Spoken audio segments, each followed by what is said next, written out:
All right, everyone in the boardroom, we're having a meeting now. All right, everyone, I'm sure you're wondering why I called this meeting today. That's because there's someone I brought here that I would like you all to meet. I'm gonna go grab him. Yo, I'm Prison Mike, and I'm here to talk to y'all about some problems. Dwight, what do you have to say?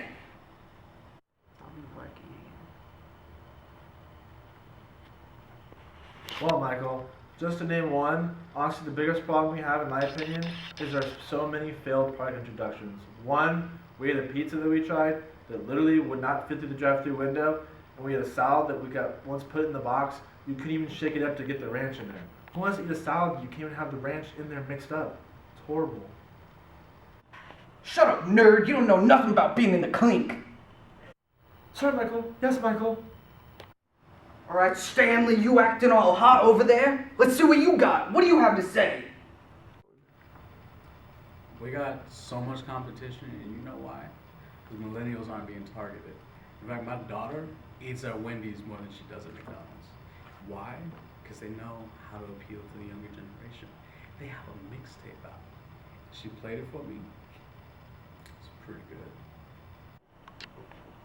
Angela, you always having problems and complaining and whatnot. What do you have to say? Well, Michael, one problem is that there's strong competition. The fast food industry has been growing over the past years, and now McDonald's isn't the #1 choice of fast food restaurants like before, with other fast food places such as Burger King, Wendy's, Taco Bell, and Subway as their toughest competition. Also, a new category of fast casual restaurants like Chipotle and Chick-fil-A are gaining popularity, which means more competition for them. These are restaurants that don't offer table service but sell fresher and higher quality food than regular fast food. Yo, Sweet Cheeks, what do you gotta say?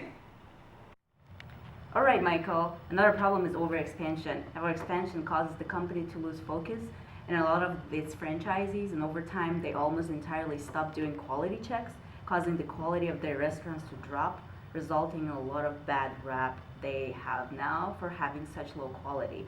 Let's not forget that Filet-O-Fish came originally from franchisees.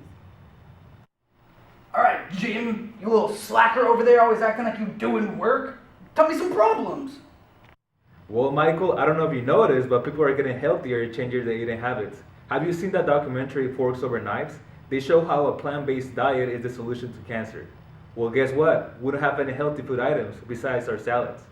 We can cure cancer with our salads, Michael. Jim, I don't know what you're talking about. Salads are not the healthiest option. Salads would never cure cancer. If anything, the only cure to cancer we can do is beets. Beets would might cure cancer. Fact. Salads will not save your life. Times have changed. Now apparently everyone is vegan. With the popularity of documentaries such as Food Inc. and Forks Over Knives, people are now aware of how unhealthy fast food really is. This is a threat to all of the fast food industry, not only McDonald's. Even Walmart, who is a low-cost grocery store, offers organic food now. Do you hear that noise? Do you hear something? Michael, he's not listening to what I'm saying. Yo, Angela, Pam, Stanley, get out. I gotta talk to these two losers. And I'm gonna do it as regular Michael. Alright, so here's what's going to happen. I need to fix you guys. Manage you on a more personal level. Kind of a form of micromanagement. So, Jim, you're going to play the part of the customer. Dwight, you're going to be playing the part representing our company, Dunder McDonalds. So please, call the customer and do not act hostile, rude, or aggressive, or anything like you normally do, okay? So, here are your phones, and let's try this out. Shring, shring, shring. Hello, this is Dwight Schrute from Dunder McDonald's company. Well, that's great, because I really need some burgers. Well, you were in luck. I was calling you today to discuss the many strengths of our company. Make sure you ask him his name. What is your name, sir? I am Bill Buttlicker. Really? That's your real name? How dare you? I'll have you know my family built this country. Be respectful, Dwight. Of course, Michael. Well, to start McDonald's, Hold on, I have a call on the other line. Oh, yeah. Oh, no, I have time. I'm just on the phone with this stupid salesman. I'll probably keep one on the line and not buy anything. He's probably just gonna try and tell me some lies about how they're a great company. Oh, sorry, that was a family emergency. oh no, what's wrong? You know what? That's private. I'm very sorry. As I was saying, Dunder McDonald's company is known for providing some of the fastest, most efficient service in the fast food industry. For years, they have maintained their status as one of the top fast food companies in the market. I know for me personally, I have never waited more than 5 minutes in line. And I can't even milk my goats that fast, and I've been milking animals since I left the womb. It's a trap, I know it. Dwight just wants me to gain weight. I seen that documentary, Super Size Me. This guy ate only from the McDonald's menu for 30 days, and the results were body mass increase, mood swings, and sexual dysfunction. Well, what about Wendy's or Chick-fil-A? I hear they're even quicker. That's what she said. Nice. Got him. Plus, people don't eat at fast food restaurants like they used to before. We're in a global economic recession, so some people can't even afford eating out anymore. Former McDonald's CEO confirmed this when he told investors that the growth in informal eating out had been declining and that this trend will continue over the years. That sounds like a major threat to me. Well, we also have a very strong and well-known brand image of almost any company on the market, which we have established over many years of hard work. Everyone knows the symbol of the famous gold arches, and let's not forget the iconic Big Mac. Now, people associate McDonald's with unhealthy eating, so why would it do business with a company with a bad reputation? Oh yes, I've heard of your great brand image. I recently watched that documentary, Super Size Me. To me, it doesn't look like you have a strong image. In fact, it seems pretty weak, considering how everyone is realizing how unhealthy your company is. Another weakness is their lack of diversity on their menus. I can't have a date with a girl that is vegan and take her to McDonald's. There aren't a lot of options. Customers with different food preference or diets, such as vegan or paleo, are excluded from having an accommodating experience. Fast casual restaurants such as Chipotle offer more vegan options. Even Burger King has a veggie burger. I'm glad you brought that up, Mr. Butlucker. The trend moving towards healthier eating is a terrific opportunity to move towards healthier eating options. In fact, we have recently implemented many new menu items. I know what Jim is talking about. There may be downsides to us as a company, but we have so many opportunities to thrive. The rise of the fast casual restaurants and the growing middle class looking for more convenience provides a big opportunity for McDonald's. This ties heavily with McDonald's opportunity to reach customers looking for a quick but also healthier option. Yes, McDonald's has some options already, but there are still so many more menu items they could add to capitalize on this growing market. What about McDonald's quality and service? Sometimes when I go there, it takes forever to get my order. I hear employees complain all the time about not getting enough training, which is probably why they lag behind so much. Also, some restaurants look unclean. I never go into McDonald's bathroom. And I'm not the only one who thinks this way. Do you guys remember the McDonald's marketing campaign on Twitter back in 2013? When the hashtag McDonald's stories was supposed to show the customers their positive experience, but instead it backfired and all they published were bad, horrible stories. It was a Mac fail. Yeah, I mean, you have implemented some new items, but not many have been successful. In fact, many of them have failed terribly. Don't you feel threatened by all of your competition? So many other companies are already gaining market share, especially in regards to healthy eating. Although it is already a strong global presence, there are still opportunities in countries like China, Brazil, and India, which they could reach a whole new market of people. Especially lower GDP countries like the ones I listed, there's a huge desire for low-cost foods, of which McDonald's is known for. And there's this little something I've been thinking up on my own, but McDonald's also has the opportunity to create some more innovative and new products that could draw in new customers. My idea? The Beet Burger. I could grow it right off my farm and ship it to our stores directly from my beet farm. I mean, honestly, who doesn't like beets? And beets in a burger? Just sounds ideal. Well, let me tell you about Just a little louder. I'm really hard of hearing. our company. I'm sorry, son. You're gonna have to speak up. Our company. Louder, son! Butlucker! Our company! Dwight, stop yelling at the customer. That's totally inappropriate. You never yell at the customer. You know what? Give me the phone.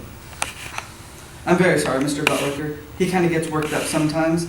But just remember that our company, we're a leading company. Although we may have had some struggles, some weak points in the life, it's products, man. You gotta go through it, less quality checks at our locations. We all have our struggles, but we are working very hard and taking opportunities to, get into the healthier eating habits, tackle all these opportunities that we haven't had a chance to do yet. Well, this gives me a lot to think about. Thank you, sir. Have a great day. Of course. Have a good one. Whew. Well, that probably could have gone better, but love to stay and fix you guys, because obviously you need some help.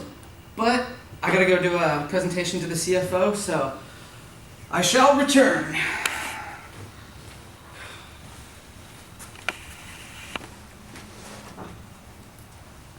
All right, Michael, I'm here to evaluate your branch's performance, and I'm excited to see how the numbers are.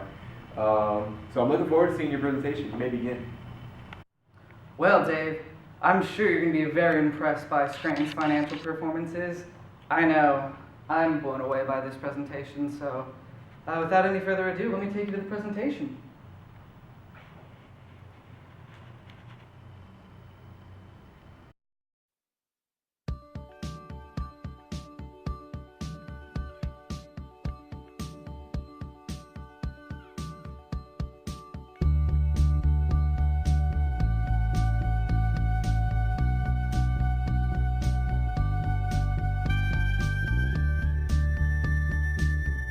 Life moves a little slower in BA 405, but that's the way we like it. And this is Pam Beasley. Hi, my name is Pam and I'm an assistant in the office, but I also focus on competition.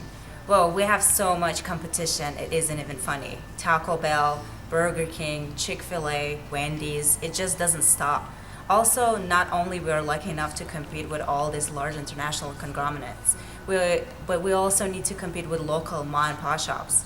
It is a two-sided battle and we are caught in the middle. Originally, we only had to worry about fast food restaurants like the ones I just mentioned. But recent trends have brought about other fast casual type restaurants such as Panera Bread and Chipotle.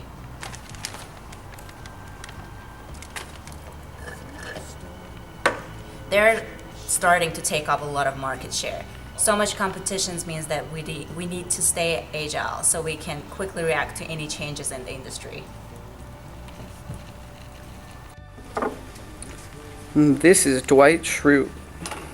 Yes, my name is Dwight Schrute, and my job is all about watching out for potential new competition. Personally, I would say that we have a moderate to high threat of potential new entrants.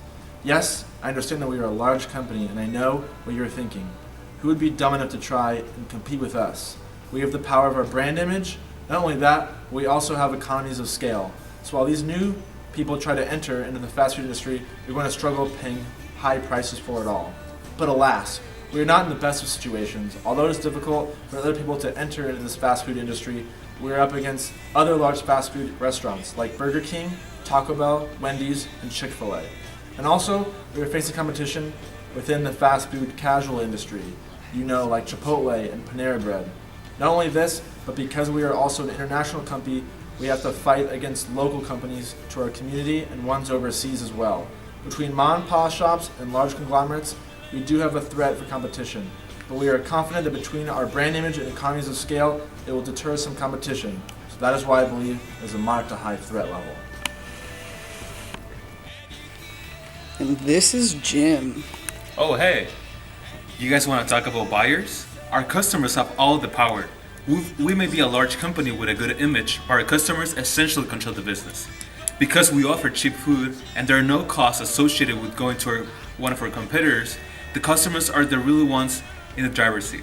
If they want something from us, we either need to adjust and make it happen or we will lose them. And nobody wants to lose their customers. Have you ever seen that documentary Super Size Me? That video killed us. We have so much pressure coming down on us to make a change, but thankfully we have been able to bounce back and adapt.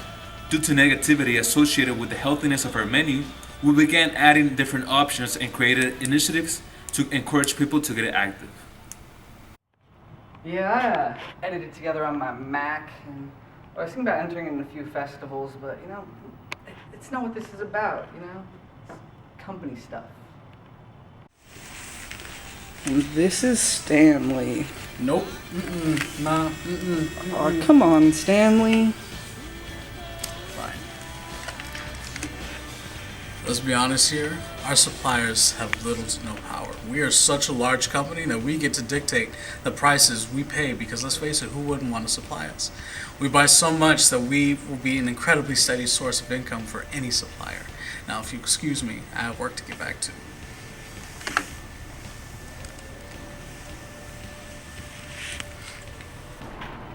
And this is Angela. Hi, my name is Angela. I'm the accountant, and I'm also in charge of the threat of substitutes. So there are too many substitutes. We're a company that offers many different types of food, and it's cheap too. Because most of our business comes through people looking for a quick and inexpensive bite to eat, there are no switching costs associated with going to one of our competitors. This is bad news for us because it means that we can lose customers in seconds. And in an effort to try and diversify our menu, we've also started offering new choices such as the McCafe and offering breakfast all day. These new additions have been incredibly successful and yielded very high profits for us, but adding these items leads to more of a threat of substitutes. For instance, adding the line of McCafes throws into competition with Starbucks, and now there's a new threat of substituting these drinks with those from Starbucks.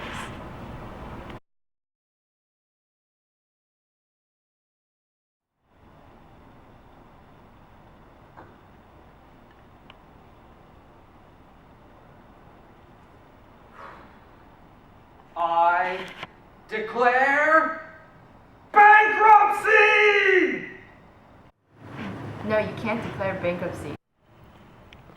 Michael, we don't have to declare bankruptcy. There's nothing wrong with our financials. I don't know what you're talking about. Our revenues are way down since 2010. Look, growth has substantially decreased from the years 2013 to 2014 and 2014 to 2015. We've even had negative growth in revenue. From the time we opened in 2010, not only has our growth revenue decreased, but our pure revenue numbers have gone down year to year as well. Look, Michael, I understand we may not be growing like we used to, but one of our revenue's most important aspects is that it provides a large majority of our operating cash flow, and cash flow is what's most important for paying our debts. When looking at values like the current ratio and interest cover ratio, which measures our ability to pay back our liabilities, we have maintained values well above what is considered healthy and by financial standard, we have never been in risk of defaulting on our books. Well, on top of just revenue growth decreases, our pure profits and net income have also decreased.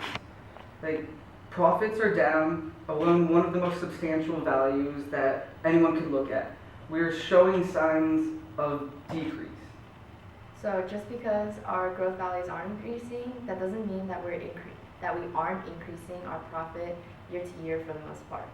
They may not be strong, but we're doing what we need to do to succeed in the market. Gosh, we should have seen this coming. That's what she said. But in all seriousness, an operational efficiency which measures how well we conduct business and are utilizing our resources foreshadows weak growth. And decreasing profits, that is clearly a problem.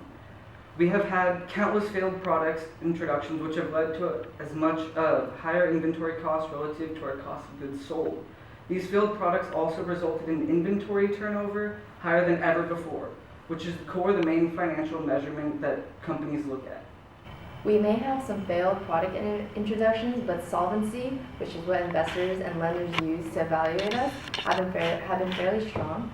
Solvency is broken down into two measures, the debt-equity ratio and the return on equity. The debt-equity ratio, which is our measure of our ability to leverage to continue to test more product introductions, has sustained a healthy value, which we can see as we continue to maintain the ability to keep testing more products. Also, our return on equity for our investors, for the most part, have been positive year to year. Angela, unfortunately, solvency just isn't that simple. Or maybe to change a diaper is just as simple. I don't even know. But solvency is a matter of investor and lender view. Like, look, a viewpoint and with numbers, we're showing profit, revenue, and a multitude of failed products. We aren't showing investors we're a good company at all. Investors and lenders are, for the most part, what gives our company its value and how we make money. And if we lose this belief from investors that we are a lost cause and that we're no longer able to provide them a profit, we're going to lose them and we're going to lose it all.